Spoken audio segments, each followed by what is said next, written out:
Millet, जिसको आम बोलचाल भाषा में मोटा अनाज कहा जाता है। मोटे अनाज का प्रयोग कोर्स ग्रेन्स के हिंदी अनुवाद पर आधारित है।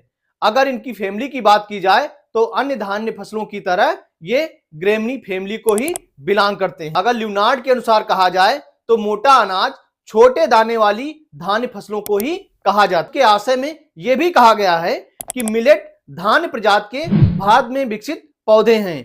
इस समूह में छोटे एवं पौष्टिक दानों वाले कई फसलें शामिल हैं। मिलेट को मोटा अनाज कहना पौष्टिकता का आधार बिल्कुल नहीं हो सकता है, बल्कि देखा यह गया है कि बाजरा, मडुआ, कंगनी ये ऐसी फसलें हैं जो अधिक पोषण दानों वाली होती हैं, लेकिन इनके पोषण गुण चावल गेहूं के समान या उससे ज्यादा पाए जाते हैं। मिलेट के दानों पर मोटे रेशे की मात्रा अधिक पाई जाती है। इसके साथ साथ इनके दानों पर भूसी की कई परतें चढ़ी होती हैं। अगर उदाहरण के तौर पर देखा जाए तो जैसे चैना, इसकी दानों पर करीब भूसी की 7 परतें होती हैं। इसको खाने से पूर्व इसकी कुटाई करके भूसी की परतें हटाना आवश्यक होता है।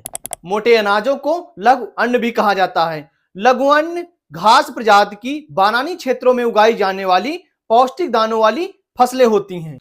इन फसलों को प्रायः कम उपजाऊ भूमि, अनिश्चित व कम वर्षा वाले क्षेत्रों में सीमांत किसान व छोटे निर्धन जो किसान होते हैं वो ही उगाते हैं। इन फसलों को सूखाग्रस्त क्षेत्रों, सीमांत भूमि और सूखा प्रभावित क्षेत्रों के आधारभूत फसलें मानी जाती हैं। मिलेट प्रमुख रूप से 2 प्रकार के होते हैं।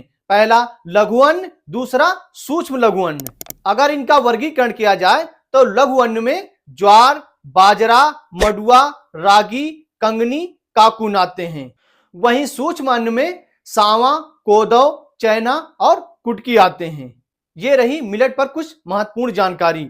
मिलेट हमारे स्वास्थ्य के लिए बहुत ही लाभदायक हैं। इनको खाने के बाद इनकी पाचन में अधिक पानी की आवश्यकता होती है, तो ये हमारी तरफ से सलाह है, अगर आप इनका प्रयोग करते हैं तो खाने में अधिक पानी का प्रयोग करें।